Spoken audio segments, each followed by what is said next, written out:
Assalamualaikum warahmatullahi wabarakatuh. Hai teman pemilih, kita berjumpa lagi di podcast KPU Provinsi Maluku Utara bersama saya Sri Wahini Tamrin selaku host. Kali ini kita untuk podcast edisi khusus karena kita punya narasumber utama.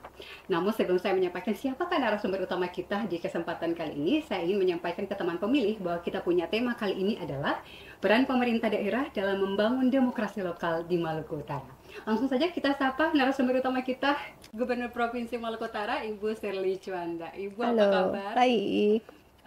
Sebelum ke sini Ibu punya ada agenda ya, jadi Ibu berkesempatan ke sini. Baik, Ibu, soal peran pemerintah daerah dalam membangun demokrasi lokal di Maluku Utara. Sebagai Gubernur Provinsi Maluku Utara, bagaimana Ibu melihat demokrasi di Maluku Utara saat ini? Berkaca dari Pilgub Maluku Utara kemarin, demokrasinya sudah berjalan dengan baik. Em, Masih banyak ruang yang perlu ditingkatkan, tapi secara umum berjalan dengan baik. Ketika kan mereka selalu bilang bahwa Maluku Utara itu rawan konflik pasca pemilu, tapi kemarin Maluku Utara sudah bisa membuktikan bahwa tidak ada konflik dan semua menerima hasil Pilgub kemarin dengan besar hati. Luar biasa. Baik, Ibu, selanjutnya nih ya, kita tahu bahwa Ibu adalah perempuan pertama yang menjadi pemimpin atau gubernur Provinsi Maluku Utara. Bagaimana Ibu engagement terhadap masyarakat untuk pemilih perempuan di Maluku Utara? Engagementnya ya mendengar mereka, memberikan solusi yang konkret kepada mereka. Pada dasarnya kan perempuan itu kalau yang sudah berkeluarga ya ibu, mereka hanya membutuhkan pendidikan dan kesehatan yang berkualitas dan terjangkau untuk dirinya dan anak-anaknya. Itu sudah kita berikan dalam 100 hari pertama kemarin, menggratiskan pendidikan dan kesehatan, walaupun kemudian kualitasnya masih menjadi PR. Untuk yang perempuan yang muda, mereka mengharapkan masa depan yang baik, punya lapangan pekerjaan, dan itu masih menjadi PR bagi kami. Mereka mengharapkan ada ruang untuk bisa berkreasi, itu pun masih menjadi PR bagi kami. Dan akan terus dilakukan. Ya. Baik, selanjutnya di Ibu. Sejauh ini Ibu, bagaimana peran pemerintah dalam melakukan pendidikan politik untuk masyarakat Maluku Utara saat ini? Tentu dengan berkolaborasi dengan KPU, mensosialisasi hak dan kewajiban dari kita sebagai warga negara Indonesia. Mungkin yang terpenting adalah kita harus bisa membuat masyarakat khususnya Maluku Utara merasa bahwa suara mereka itu penting, bahwa suara mereka itu berdampak, bahwa nelayan di desa, petani merasa bahwa satu suara mereka itu bisa menentukan masa depan mereka, kesejahteraan mereka, dan bahwa suara mereka itu sama berharganya dengan suara orang di kota atau pejabat atau pengusaha, bahwa semua satu suara tapi semua memiliki hak yang dan nilai yang sama. Nilai yang sama, jadi semua punya kewajiban juga. Baik, Ibu, selanjutnya nih, menurut data ini yang kami peroleh juga, kami baca bahwa Indeks Demokrasi Indonesia atau ID itu memiliki 3 kategori nih. Ada kesetaraan, kebebasan, dan lembaga. Badan Pusat Statistik ini BPS di tahun 2023 itu merilis nih Ibu bahwa indeks demokrasi Maluku Utara itu mencapai di titik 65,57%. Bagaimana sih cara pemerintah untuk meningkatkan presentasinya nanti? Ya, sosialisasi dengan cara di ruang-ruang yang relate ya dengan Gen Z zaman now, karena kan komposisi pemilih usia muda sekarang bisa dikatakan udah 50%. Jadi mungkin cara komunikasinya menggunakan sosmed dengan bahasa-bahasa yang lebih sederhana dan gampang dimengerti. Intinya hanya membuat mereka percaya bahwa pilkada atau pemilihan umum yang ada di Indonesia ini transparan, bisa dipercaya, dan bahwa suara mereka itu berdampak dan berarti. Jika mereka ada rasa percaya terhadap sistem ini dan merasa bahwa suara mereka berdampak, dengan sendirinya mereka akan berpartisipasi. Oke, jadi menurut Ibu platform sosial media juga sangat punya peran penting ya? Saat ini menurut saya jalur komunikasi paling relate dengan generasi muda adalah menggunakan sosial media. Oke, apalagi Gen Z ya Ibu. Baik, selanjutnya nih Ibu. Seperti diketahui bahwa pemerintah itu adalah bagian dari pembina partai politik. Bagaimana sih Ibu melihat ini dalam rangka peningkatan demokrasi di Maluku Utara? Dengan merangkul semuanya, membangun komunikasi yang transparan dan baik dengan semua partai politik, semua hak dan kewajiban kita penuhi, semua kegiatan mereka kita fasilitasi sama rata. Saat ini semuanya berjalan dengan baik. Tetap balance gitu ya. Baik, selanjutnya ini teman pemilih di luar juga ingin tahu nih Ibu, bahwa pasca penetapan gubernur dan wakil gubernur terpilih atau post election kemarin, KPU Provinsi Maluku Utara ini ada di non tahapan selain tahapan kemarin nih Ibu. Tentunya ini dalam meningkatkan kualitas pendidikan kepemiluan di Maluku Utara, bagaimana peran pemerintah? Meningkatkan apa? Ya, kualitas pendidikan kepemiluan untuk partisipasi pemilih. Iya, itu tadi dengan bersosialisasi tapi dengan cara yang relate dengan mereka. Mungkin kalau zaman dulu sosialisasinya offline, pertemuan, ngomong. Bagi saya sosialisasi sekarang karena 50% adalah generasi muda, jadi biarkan agen sosialisasinya dan juru komunikasinya yang muda, dari yang muda untuk yang muda dengan cara yang muda, karena mereka adalah target mayoritasnya. Target mayoritas. Dan mereka pun yang masih agak apatis untuk masuk dalam keikutsertaannya. Ibu, sebagai seorang tokoh perempuan Maluku Utara yang terpilih secara langsung, apa harapan Ibu terhadap kaum perempuan, terutama perempuan yang termarginalkan di Maluku Utara? Harapannya dengan kemerdekaan kita yang sudah 80 tahun ini, perempuan semakin merdeka untuk berbicara, merdeka untuk memperjuangkan hak-haknya, merdeka untuk dilindungi, merdeka untuk mendapatkan pemerataan ekonomi, keadilan sosial, hak dalam bekerja, hak dilindungi, dan hak bersuara. Ya. Dan tentunya dengan program-program yang akan Ibu lakukan. Nah, salah satunya kami juga ingin tahu nih Ibu, soal apa sih yang akan dilakukan oleh pemerintah terkait dengan kebebasan berdemokrasi, terutama nih kebebasan berdemokrasi yang salah satunya Ibu bilang setiap orang punya nilai dalam memilih. Kira-kira apa yang akan dilakukan oleh pemerintah sejauh ini? Dengan menunjukkan output kinerja. Jadi saya kemarin pada saat pilkada, pilgub, saya tidak menggunakan politik uang sama sekali. Dan saya dipilih oleh 51,7%. Mereka yang telah menggunakan hak suara 51,7%, saya pengen menunjukkan kepada mereka bahwa suara mereka itu berdampak berarti. Bahwa jika dengan mereka memilih pemimpin yang benar-benar bisa merubah kesejahteraan mereka. Jadi ya dengan kinerja, kita sebagai pemimpin yang dipilih benar-benar harus bisa merealisasi semua janji-janji politik yang sudah kita deliver. Karena kalau nggak akan menjadi one prestasi, nanti 5 tahun lagi mereka merasa, oh sia-sia suara saya kasih ke dia, ternyata nggak ada manfaatnya juga. Oleh karena itu dalam 6 bulan ini, kita udah menunjukkan bahwa memang ada perubahan. APBD-nya kita manfaatkan dengan baik, pendidikan kesehatan kita gratiskan, kemudian jalan jembatan kita yang rusak kita dengar pendapat mereka, kita perbaiki.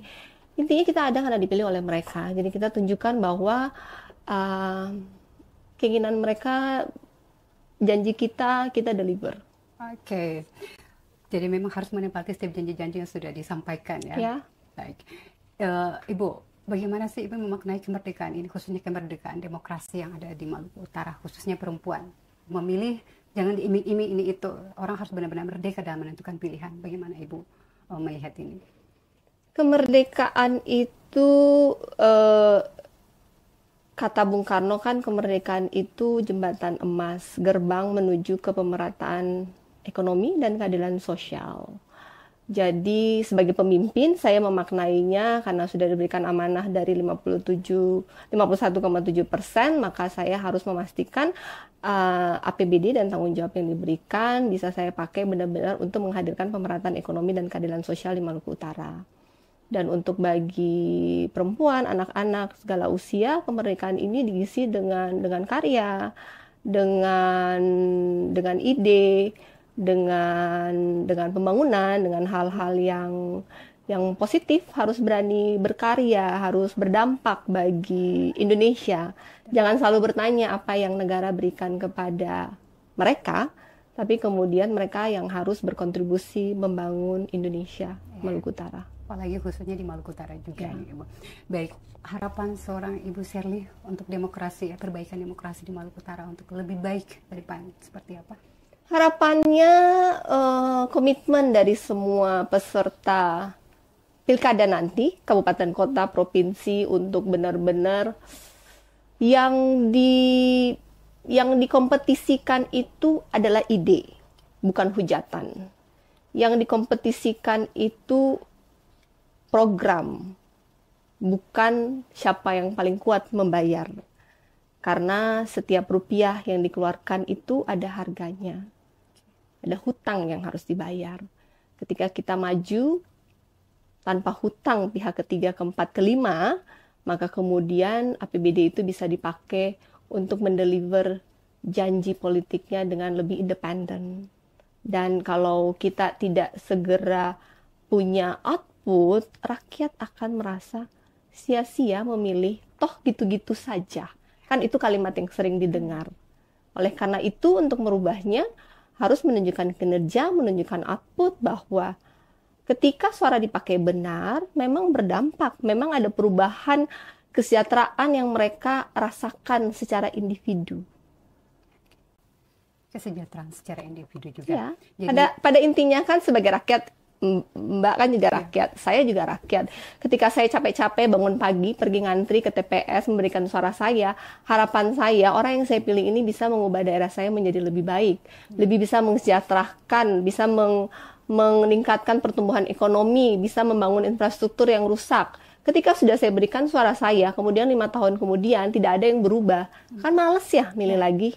Jadi tidak hanya janji, tapi juga harus punya output yang nyata gitu ya. Iya, kalau enggak percuman kita sosialisasi pakai sosmed ke sekolah, habiskan sekian miliar rupiah untuk sosialisasi, kalau tidak ada output, 5 tahun lagi rakyat udah males menggunakan suaranya. Jadi cara terbaik untuk meningkatkan partisipasi untuk mereka memilih kepala daerahnya nanti adalah dengan menunjukkan bahwa kepala daerahnya punya output, bahwa memang benar-benar berdampak langsung dalam kehidupan mereka, bahwa bisa sejahterakan pendidikan mereka, gratiskan kesehatan mereka, kesehatan berkualitas, jalan jembatan tersambung, pemerataan ekonomi, diberikan ruang pertumbuhan untuk ekonomi kreatif, ada pertumbuhan ekonomi yang dirasakan, lapangan pekerjaan bertambah. Tanpa itu kita hanya berkata-kata. Hanya kata-kata saja. Baik, Bu. Di luar sana ya ada beberapa juga yang menyampaikan bahwa apa sih demokrasi di Maluku Utara, ada yang sudah mulai apatis. Bagaimana sih Ibu? Ya itu tadi dengan output. Semua hanya bisa dijawab dengan output. Semuanya dijawab dengan output. Oke. Dan kinerja. Baik, Ibu, di beberapa tahapan, di waktu tahapan kemarin kami sempat mendengarkan Ibu menyampaikan bahwa perempuan itu spesial. Ketika ada di meja kosong, kita berusaha untuk membuatnya terisi di meja.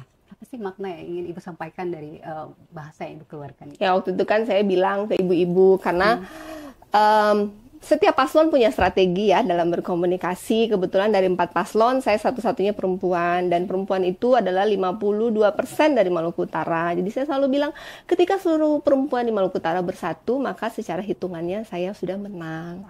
Dan kemudian yang paling mengerti perempuan adalah perempuan itu sendiri. Ada yang meragukan bagaimana perempuan tanpa ibu rumah tangga bisa mengatur pemerintahan. Kemudian saya mengatakan, kita perempuan dikasih budget berapapun oleh suami kita, itu selalu ada makanan di meja, anak-anak selalu disekolahkan dengan baik. Apalagi APBD ini sudah ada, tinggal dikelola bagaimana APBD ini dimanfaatkan dengan baik, pemerataan ekonomi dan meningkatkan kesejahteraan 1,3 juta warga Maluku Utara. Jadi ya 6 bulan ini pun saya memimpin Maluku Utara dengan konsep sederhana, ibu rumah tangga, bagaimana mengelola APBD dengan baik bagi peningkatan pendidikan, kesejahteraan, kesehatan, kualitas, infrastruktur rumah besar Maluku Utara ini bagi 1,3 juta anak-anak Maluku Utara.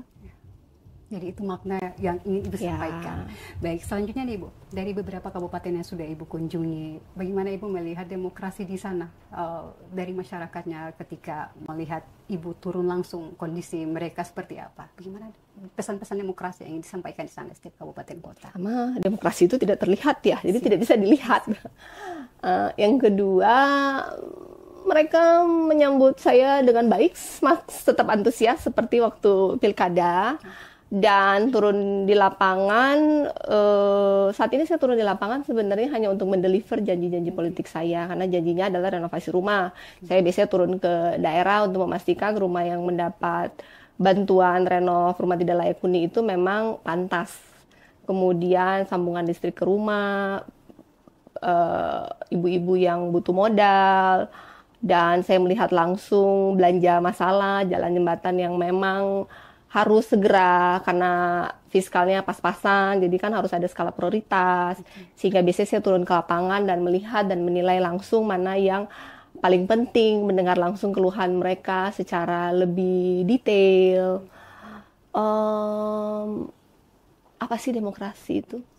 Demokrasi itu kan sebenarnya suara rakyat yang dititipkan ke satu orang, mewakili mereka, mengatur mereka, mensejahterakan mereka. Dalam hal ini, kebetulan karena saya dipilih oleh mayoritas, saya dititipkan APBD yang menjadi hak mereka, dipakai dengan sebaik-baiknya, sehingga mereka sejahtera. Jadi kan sebenarnya saya mewakili mereka, mengadministrasikan keadilan buat mereka. Kalau itu bisa saya deliver, maka mereka mengerti arti demokrasi yang sesungguhnya. Tanpa itu abstrak. Jadi yang Ibu maksudkan demokrasi itu tidak terlihat, tapi bisa dilihat melalui tindakan dan bukti nyata di lapangan. Ketika kesejahteraan dirasakan, ketika pemerataan ekonomi dirasakan, ketika keadilan sosial dirasakan, ketika akses pendidikan dan kesehatan benar-benar terjangkau dan berkualitas, maka mereka merasakan bahwa suara mereka itu berdampak, berarti, dan mereka menghargai demokrasi itu sendiri. Tanpa itu hanya sebuah kata. Baik, Ibu, apa sih yang ingin Ibu sampaikan ke teman pemilih, khususnya di Gen Z juga, bahwa tidak perlu galau dengan demokrasi di Maluku Utara. Selaku pemerintah, banyak hal yang akan Ibu lakukan gitu, ke teman pemilih. Pesan saya kepada para Gen Z adalah jangan hanya menjadi penonton, jangan juga hanya mengkritik, tapi mengambil bagian. Indonesia ini bukan hanya milik pejabat atau segelintir orang, dan demokrasi ini bukan hanya tugas dari KPU atau pemerintah, tapi ketika sistem demokrasi ini berjalan dengan baik, transparan, ketika ekosistem ini terbentuk dengan benar, dan itu tidak bisa dilakukan oleh 1-2 orang, harus dilakukan kerjasama seluruh stakeholder, termasuk kalian, para generasi muda, dan pemilih 50% adalah kalian, masa depan adalah milik kalian. Memilih pemimpin yang salah pun akan berdampak kepada masa depan kalian, sehingga kalian harus mengambil bagian dalam proses mengedukasi bagaimana menjadi pemilih yang cerdas, sehingga bisa menghasilkan pemimpin yang cerdas, berintegritas, untuk menghasilkan pembangunan dan fondasi yang kokoh bagi masa depan kalian, generasi muda. Luar biasa dengan apa yang sudah disampaikan oleh Gubernur Provinsi Maluku Utara, dengan pesan-pesan agar Gen Z tidak galau, ya, dalam istilahnya galau terhadap demokrasi di Maluku Utara, dan tentunya akan ada peran pemerintah di dalamnya untuk terus menopang supaya demokrasi akan terus tumbuh dengan baik di Provinsi Maluku Utara. Dan tentunya nih Ibu Gub, kita juga berupaya khususnya di penyelenggara untuk terus mengedukasi masyarakat supaya terus aktif belajar bahwa partisipasi pemilih itu sangat penting, ya, dan tentunya dari dorongan pemerintah Provinsi Maluku Utara. Sekali lagi di sesi terakhir nih, Bu, tadi pesan untuk Gen Z, khususnya bagaimana untuk masyarakat Maluku Utara memahami demokrasi di Maluku Utara, ditutup, silakan harapannya. Harapan saya nanti, pemilihan nanti berapa? 2030 ya? Kurang lebih 2029 yang masih lama sih sebenarnya, tapi sebenarnya kualitas dari produk demokrasi ditentukan oleh pemilih. Jika pemilih memilih dengan hati nurani, penuh dengan integritas, dengan logika, maka akan menghasilkan pemimpin yang berintegritas, punya hati nurani, dan punya logika dasar untuk membangun. Jadi kualitas dan output dari demokrasi ditentukan oleh pemilih. Kalian yang memilih, kalian pun yang menikmati. Buruk dan baik tergantung dari kalian yang memilih. Jadi memilihlah dengan bijak dan manfaatkan suara kalian karena setiap suara berharga menentukan masa depan kalian sendiri. Terima kasih. Baik, kita sudah sampai di sesi terakhir teman pemilih. Tentunya kita punya kesimpulan bahwa demokrasi lokal di Maluku Utara ini mencerminkan dinamika politik yang khas. Tentunya dengan hubungan antar budaya, dengan peran tokoh adat, dengan sistem pemerintahan yang formal di dalam. Tentunya ini juga sangat berpengaruh penting bagi demokrasi lokal. Dan melalui podcast ini, teman pemilih, KPU Provinsi Maluku Utara akan terus meningkatkan kesadaran, pengetahuan, dan pemahaman pentingnya partisipasi dan pendidikan pemilih. Terima kasih Ibu Gubernur Provinsi Maluku Utara, Ibu Sherly Chuanda, sudah hadir di podcast KPU Provinsi Maluku Utara. Dan terima kasih juga teman pemilih sudah menonton podcast bersama Ibu Gubernur di tema kita kali ini, peran pemerintah dalam membangun demokrasi lokal di Maluku Utara. Teman pemilih bisa terus mengikuti akun sosial media kami di Facebook KPU Provinsi Maluku Utara, Instagram KPU_Malu, dan juga di Twitter, serta di website banyak informasi yang bisa dicapai atau dibaca. Dan pastinya jangan lupa channel YouTube KPU Provinsi Maluku Utara, like, comment, dan subscribe untuk menambah ya banyak hasanah pengetahuan tentang partisipasi dan pendidikan pemilih. Saya Sri Wahini Tamrin pamit dan sampai jumpa lagi di podcast selanjutnya. Assalamualaikum warahmatullahi wabarakatuh. Syukur dofu.